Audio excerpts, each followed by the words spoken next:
Cuando dije que estábamos presenciando el inicio del fin del imperio americano, no lo dije para provocar, lo dije porque los datos, las tendencias históricas y las decisiones políticas que se están tomando nos llevan inevitablemente a esa conclusión. No se trata de una exageración ni de una visión apocalíptica, se trata de una lectura honesta del momento en que nos encontramos y de la forma en que los imperios, uno tras otro, a lo largo de la historia, han llegado a su declive y el nuestro, el estadounidense, ya cruzó el umbral del descenso. Lo que viene no es una crisis puntual, es una transformación estructural que afecta el corazón del modelo económico, político y social que dominó el mundo durante casi un siglo. Muchos se preguntan por qué afirmo esto ahora, cuando todavía hay grandes empresas dominando el mercado, tecnología de punta, presencia militar en el extranjero. Pero es que eso también lo tenían otros imperios justo antes de colapsar.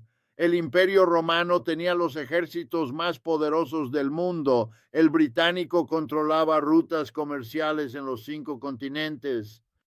El español tenía oro, colonias y flotas invencibles, pero todos cayeron y no fue de un día para otro. Fue un proceso lento de desgaste interno, de contradicciones que se acumulan, de desigualdad que se vuelve insostenible y de élites que se desconectan de la realidad del pueblo. Esa es la receta del fin de un imperio y esa receta ya está en la mesa de Estados Unidos. Hoy, más que nunca, se siente la distancia entre lo que se dice desde Washington y lo que se vive en las calles de cualquier ciudad del país. Se habla de recuperación, pero hay más de 40 millones de personas que no pueden pagar el alquiler. Se habla de crecimiento, pero los sueldos llevan décadas estancados. Se habla de libertad, pero millones están atrapados en deudas estudiantiles, médicas o hipotecarias que los ahogan desde jóvenes. Esto no es un país saludable, es un país agotado y lo más grave es que ya ni siquiera disimulamos. Durante décadas el poder económico estadounidense se sustentó en 3 pilares: el dólar como moneda de reserva mundial, el control de mercados globales a través de tratados favorables y la capacidad de imponer sanciones o intervenciones para defender sus intereses. Pero hoy esos 3 pilares están en crisis. Varios países han comenzado a utilizar monedas alternativas para el comercio internacional. Las alianzas comerciales que antes obedecían a Washington ahora giran hacia Asia y la intervención militar, lejos de imponer respeto, genera rechazo y desgaste. Cada acción que antes consolidaba el poder del imperio, ahora lo debilita.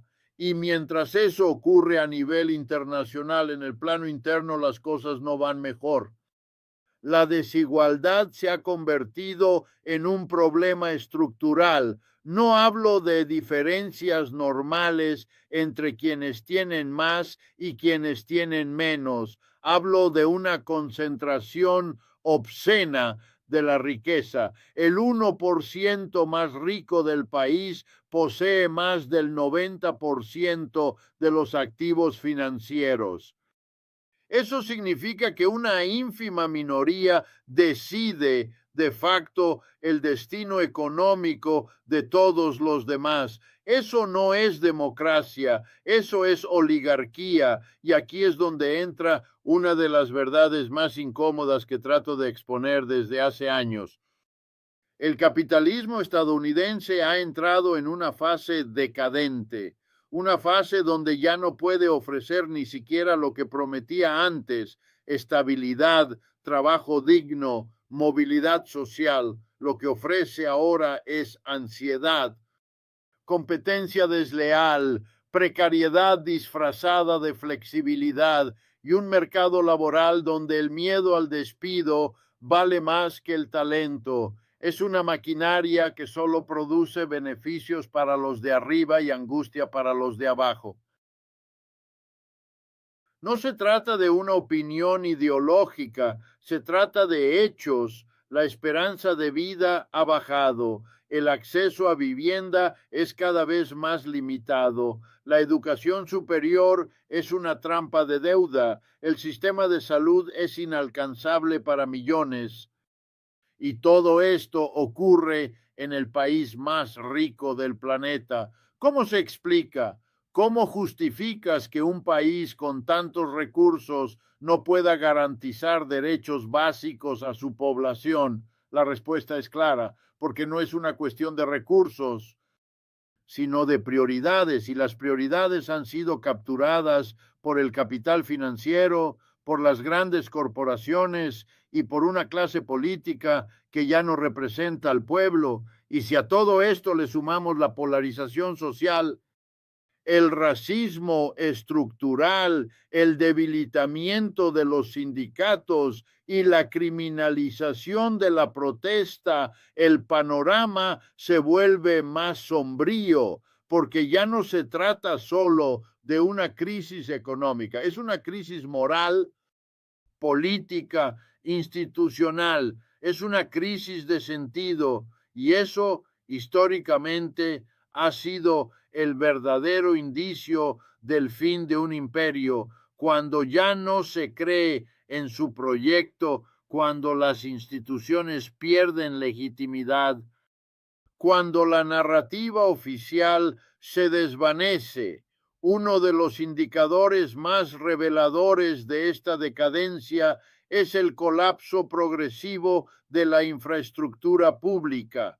Pocas cosas hablan más del estado real de una nación que sus puentes, carreteras, sistemas de transporte, redes eléctricas y escuelas públicas. Y si uno recorre los Estados Unidos hoy, verá con claridad que esos pilares físicos del país están deteriorados, abandonados, incluso peligrosos en muchos casos. No porque no haya tecnología para repararlos, no porque no exista capacidad humana para mantenerlos, sino porque las decisiones presupuestarias han priorizado otras cosas. Gasto militar, subsidios a corporaciones privadas, recortes de impuestos a multimillonarios. La paradoja es escandalosa. Mientras se destinan más de 800,000 millones de dólares al año en defensa, una cifra que supera por sí sola el gasto militar combinado de los siguientes 10 países en la lista. Los trenes en Ohio descarrilan, los sistemas de agua en ciudades como Flint están contaminados y los hospitales rurales cierran por falta de fondos. No estamos frente a un país pobre, estamos frente a un país mal administrado, frente a una élite que abandonó su deber con la sociedad en nombre de su propia acumulación, y ese abandono tiene consecuencias que se sienten en el día a día. Pensemos en la inflación. Durante el año 2022 y parte del 2023, vivimos una de las alzas de precios más agresivas en las últimas 4 décadas, y los medios, junto a ciertos economistas funcionales al poder, nos dijeron que era culpa de la pandemia o de la guerra en Ucrania. Pero la realidad es más profunda. La inflación fue también una consecuencia de la concentración del mercado. Cuando pocas empresas controlan grandes sectores como alimentos, energía, transporte, tienen el poder de subir precios sin temor a competencia real. Y eso ocurrió aquí delante de nuestros ojos. Lo que debería habernos escandalizado es que mientras los precios subían, también lo hacían las ganancias récord de esas mismas empresas. Las petroleras, por ejemplo, duplicaron beneficios, las cadenas de supermercados también, y mientras tanto, el trabajador promedio veía cómo su salario real perdía valor mes a mes. ¿Qué clase de sistema es este donde la crisis es rentable para unos pocos y devastadora para millones? Es un sistema enfermo, un sistema que perdió toda pretensión de equidad. Y es aquí donde me detengo en un punto que he repetido durante años. Si no entendemos que el problema es estructural, vamos a seguir confundiendo síntomas con causas. No se trata de que un presidente lo hizo mal o que una medida fue equivocada. Se trata de que el modelo capitalista en su versión actual ha dejado de funcionar para las mayorías. La producción ya no tiene como fin satisfacer necesidades humanas, tiene como fin alimentar un sistema de acumulación que no reconoce límites ecológicos, éticos ni sociales. Y Estados Unidos, como epicentro de ese modelo, sufre ahora sus propias consecuencias, porque no olvidemos algo fundamental. El imperio no solo explotó a otros pueblos, también explotó a su propia clase trabajadora. Durante décadas se les hizo creer que con esfuerzo personal podrían alcanzar el famoso sueño americano, pero ese sueño ha sido privatizado, literalmente, convertido en un producto que solo unos pocos pueden pagar. El acceso a la salud, a la educación, a una vivienda digna o a una pensión segura son ahora lujos, no derechos. Y esa transformación ha generado una frustración social masiva, una sensación de estafa, de que todo el sistema estaba amañado desde el principio. Y cuando esa frustración no encuentra canales organizados para expresarse, ocurre lo que ya estamos viendo: populismos de derecha, teorías conspirativas, violencia interna. Todo eso es parte del colapso. No lo causa, pero lo acelera, porque divide, porque impide construir alternativas, porque canaliza el descontento hacia objetivos equivocados.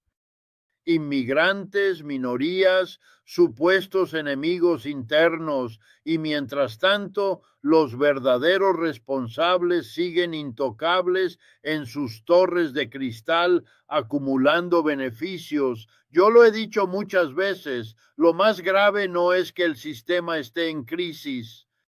Lo más grave es que se prohíbe imaginar otro, se castiga incluso la idea de pensar en alternativas, y eso es lo que los imperios hacen cuando entran en su fase final. No intentan resolver sus problemas, intentan controlar a quienes los señalan. Por eso la represión aumenta, por eso los sindicatos son atacados, por eso se criminaliza la protesta, porque el sistema sabe que ha perdido legitimidad y ya no le alcanza con discursos.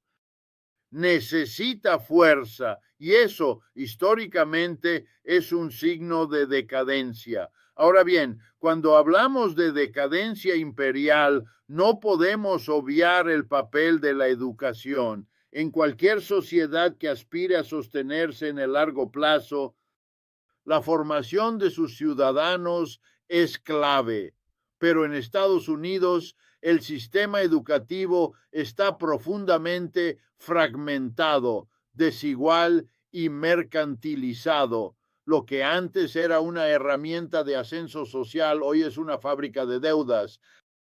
Lo que antes garantizaba oportunidades, hoy reproduce privilegios. Veamos las cifras. Más de 45 millones de personas tienen deudas estudiantiles activas. La suma total supera el $1,5 billones. Eso significa que millones de jóvenes inician su vida adulta ya atrapados por un sistema financiero que los convierte en prisioneros antes incluso de entrar al mercado laboral. Y lo más irónico de todo es que ni siquiera se garantiza empleo digno al terminar. Muchos egresados se encuentran con trabajos mal remunerados, sin estabilidad, sin beneficios. ¿Qué clase de inversión es esa? La universidad, que debería ser un derecho, se ha convertido en un negocio y como todo negocio en este sistema, responde a la lógica del beneficio, no del bienestar. Las matrículas aumentan cada año, cada los salarios docentes se estancan y las instituciones recortan programas humanistas mientras construyen estadios o centros de convenciones. Es un reflejo perfecto de hacia dónde van las prioridades del país. Más espectáculo, menos pensamiento crítico. Y esto no es casual, porque un pueblo educado, consciente, informado, es un pueblo que cuestiona. Y para sostener un imperio en crisis, lo último que se quiere es una población que piense por sí misma.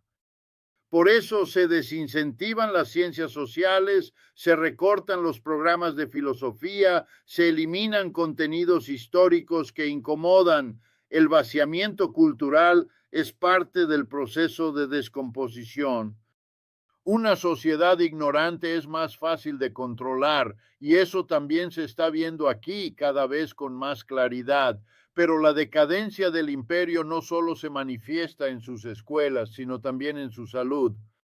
El sistema sanitario estadounidense es el más caro del mundo y sin embargo no es ni de cerca el más eficiente. De hecho, las estadísticas son alarmantes. Hay más de 30 millones de personas sin cobertura médica. Y quienes la tienen muchas veces evitan ir al médico por miedo a los costos. ¿Cómo puede ser que en la nación más rica del planeta una enfermedad leve pueda llevar a la bancarrota? La respuesta es brutal. Porque la salud es un negocio y como todo negocio se basa en maximizar ganancias. Las farmacéuticas fijan precios abusivos, las aseguradoras niegan coberturas, los hospitales cobran tarifas absurdas por procedimientos simples y el paciente queda atrapado entre una maraña burocrática y financiera que en lugar de cuidar su vida, prioriza el rendimiento económico. Esta lógica llevada al extremo genera lo que estamos viendo, una población cada vez más enferma, más estresada, más angustiada. Y si todo esto te parece fuerte, aún no hemos tocado el tema de la vivienda. El mercado inmobiliario en Estados Unidos se ha transformado en una burbuja permanente. En ciudades como San Francisco, Nueva York o Los Ángeles, el costo de vida se ha vuelto impagable para la mayoría de la población. Comprar una casa es para muchos un sueño imposible. Alquilar se lleva más de la mitad del salario mensual. Y mientras tanto, grandes fondos de inversión compran miles de propiedades para especular con ellas. Lo más indignante es que hay millones de viviendas vacías al mismo tiempo que hay cientos de miles de personas sin hogar. Es el colmo de la irracionalidad. ¿Cómo se puede justificar que una economía permita que existan casas sin personas y personas sin casas? Solo se explica si entendemos que en este sistema el derecho a una vivienda digna ha sido desplazado por el derecho a obtener rentabilidad. El techo ya no es un derecho humano, es un activo financiero y eso para mí es un signo inequívoco de decadencia moral. pero no quiero que esto se entienda como una visión fatalista. No es mi intención pintar un panorama oscuro para sembrar desesperanza.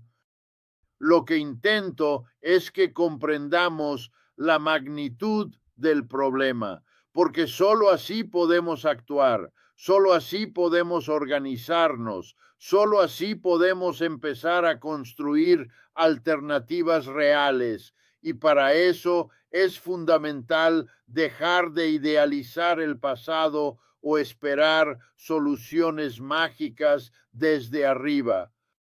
Nadie va a salvarnos, ningún presidente, ningún partido, ningún gurú. El cambio solo puede venir desde abajo, desde la gente organizada, consciente y decidida a romper con esta lógica destructiva.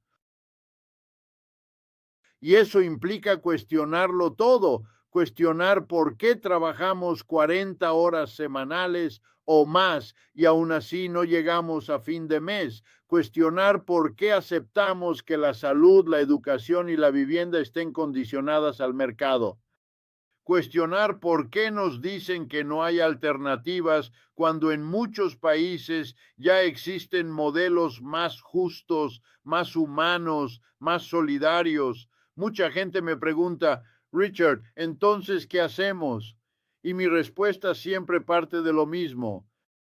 Primero, entender que el sistema no puede reformarse desde dentro sin una ruptura profunda con sus intereses actuales. Y eso significa que los cambios cosméticos no bastan. Subir un poco el salario mínimo no resuelve una estructura de explotación.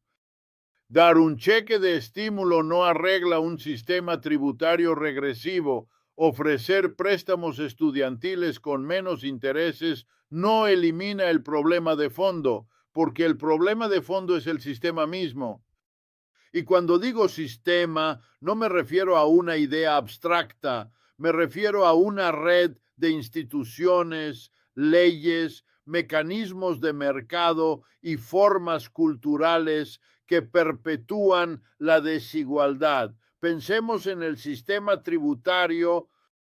Por ejemplo, se nos ha hecho creer que todos pagamos impuestos y que eso financia el bien común, pero la realidad es muy distinta. Mientras una trabajadora promedio entrega más del 20% de su salario al Estado, las grandes empresas utilizan paraísos fiscales, deducciones y lagunas legales para evitar pagar miles de millones. Es un robo institucionalizado, respaldado por leyes que fueron escritas por lobistas y aprobadas por políticos financiados por esas mismas empresas. El resultado es doblemente injusto. Primero, porque los más ricos no pagan lo que deberían. Y segundo, porque el Estado termina recortando servicios públicos, alegando que no hay presupuesto. Pero ¿cómo va a haber presupuesto si quienes más ganan no aportan? Es una estafa circular, un círculo vicioso que se repite elección tras elección, con promesas vacías y ajustes reales. Y mientras tanto la gente vive con miedo, miedo a enfermarse, miedo a perder el empleo, miedo a no poder pagar la renta. Ese miedo no es natural, es producido, es funcional al sistema. Y lo mismo ocurre con el sistema financiero, el famoso mercado bursátil que se supone mide la salud de la economía, no representa a la población real. Menos del 15% de los estadounidenses posee acciones en cantidades significativas y sin embargo, cada vez que la bolsa sube, nos dicen que la economía va bien. ¿Para quién? ¿Para los fondos de inversión? ¿Para los directivos de grandes corporaciones? ¿Para los especuladores que apuestan contra empresas mientras despiden trabajadores? Esa no es una economía sana. Es una economía de casino, donde las fichas están marcadas y los dados cargados, y sin embargo el relato se mantiene, porque el imperio no se sostiene solo con armas o dólares, se sostiene con relatos, con narrativas, con mitos, y el mayor mito de todos es el del mérito, la idea de que si trabajas duro llegarás lejos, pero eso ya no es cierto si es que alguna vez lo fue. Hoy el lugar donde naces, donde la clase social de tu familia, el color de tu piel y el acceso o no a una red de apoyo determinan en gran medida tus posibilidades. El ascensor social está roto y los pocos que logran subir son usados como ejemplo para justificar que el resto no lo logra por falta de esfuerzo. Esa lógica es cruel, divide a los trabajadores, crea resentimiento, impide la solidaridad, porque en lugar de unirnos contra quienes acumulan poder y riqueza, nos enfrentamos entre nosotros. Y esa es una de las estrategias más efectivas del sistema: fragmentar, crear divisiones por raza, por género, por nacionalidad, por ideología. Mientras discutimos entre nosotros, el 1% sigue enriqueciéndose sin oposición. Y aquí es donde debemos hablar del papel de los medios de comunicación, no como una teoría conspirativa, sino como una realidad estructural. La mayoría de los medios en Estados Unidos pertenecen a grandes conglomerados económicos, y eso significa que su función no es informar, no es sino proteger intereses. Por eso se invisibilizan ciertas luchas, por eso se criminalizan las protestas, por eso se evita cualquier debate serio sobre alternativas al capitalismo. El periodismo ha sido sustituido por propaganda disfrazada de objetividad, y eso debilita la democracia, porque una ciudadanía desinformada no puede tomar decisiones libres. Y si a todo esto le sumamos la crisis ambiental, el panorama es todavía más urgente. Estados Unidos es uno de los países con mayor huella de carbono del planeta, y sin embargo sigue subsidiando la industria fósil. ¿Cómo puede explicarse esto, salvo como una forma de suicidio económico y ecológico? La respuesta es simple: las grandes empresas energéticas tienen más poder que el propio Estado. Imponen sus agendas, redactan las leyes, financian campañas y bloquean cualquier intento serio de transición energética. Y así el imperio no solo se cae, se quema. Frente a todo esto, la pregunta vuelve: ¿qué hacemos? Y mi respuesta vuelve también: organizarnos, porque el cambio no vendrá desde arriba, vendrá desde los barrios, desde los sindicatos, desde las cooperativas, desde los movimientos sociales. Vendrá cuando millones digan basta. Y para que eso ocurra, necesitamos conciencia, necesitamos formación política, necesitamos valor, porque ir contra el sistema tiene un costo, pero no hacerlo tiene un costo aún mayor: seguir viviendo en un país donde el futuro es una amenaza y no una promesa. Una de las verdades más difíciles de aceptar es que este imperio no cayó por falta de recursos, cayó por exceso de codicia. Y eso lo convierte en uno de los fracasos más dolorosos de la historia moderna. Teníamos todo para garantizar una sociedad digna, igualitaria, saludable, pero se eligió otro camino, se eligió acumular sin medida, explotar sin freno, ignorar la historia, y ahora estamos pagando el precio, porque no se puede sostener un sistema donde el 20% más pobre de la población apenas sobrevive, mientras el 1% viaja al espacio por diversión. No se puede sostener un sistema donde el 80% de los trabajadores tiene menos de $500 en ahorros y al mismo tiempo las grandes tecnológicas evaden impuestos por cifras multimillonarias. No se puede sostener un sistema donde millones de niños pasan hambre mientras se aprueban presupuestos militares récord. La brecha es demasiado amplia y no se trata solo de dinero, se trata de dignidad, se trata de acceso, se trata de derechos. Y cuando una sociedad no garantiza lo básico, no puede llamarse desarrollada.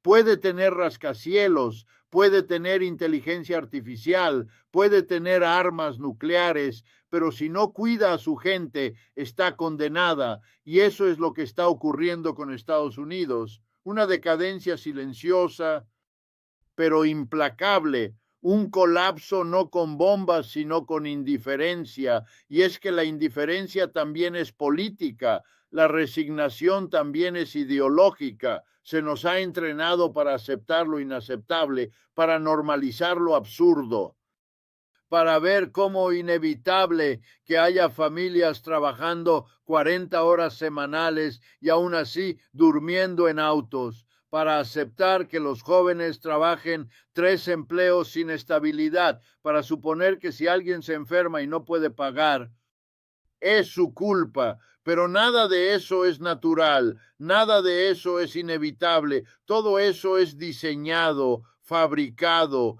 impuesto, y esa imposición no se da con tanques, se da con lenguaje, con educación parcial, con entretenimiento, con medios de comunicación que moldean el deseo y adormecen la rabia. Por eso uno de los pasos más urgentes es recuperar la capacidad de nombrar lo que ocurre, decir las cosas por su nombre, decir que esto es explotación, que esto es injusticia, que esto es violencia estructural y que esto no tiene que ser así, porque sí, hay otras formas de organizar una sociedad, existen modelos donde la salud es gratuita y universal, y donde la educación es pública y de calidad, donde la vivienda no es un privilegio, sino un derecho, donde los trabajadores participan de las decisiones en sus lugares de empleo, donde los recursos naturales no están privatizados. Y lo más importante, donde la riqueza se distribuye con justicia, no de forma perfecta, porque ninguna sociedad lo es, pero sí de manera más humana, más lógica, más solidaria. Entonces, ¿por qué no se aplican esas soluciones aquí?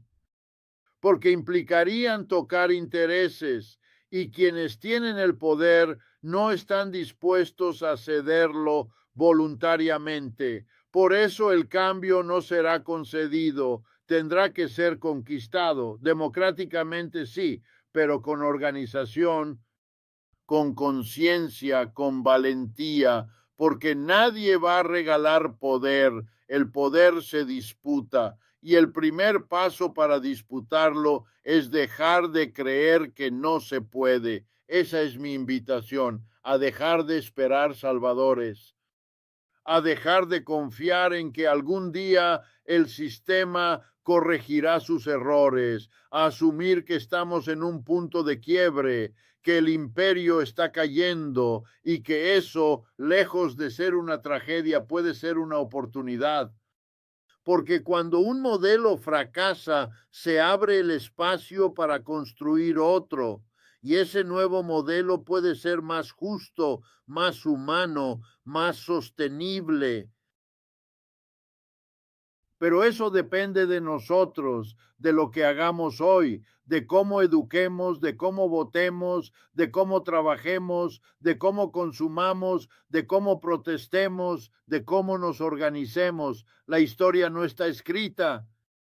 Y si este es el inicio del fin del imperio americano, entonces que también sea el inicio de algo nuevo, algo mejor, algo que ponga en el centro a la vida y no al beneficio. Y con eso quiero cerrar este análisis.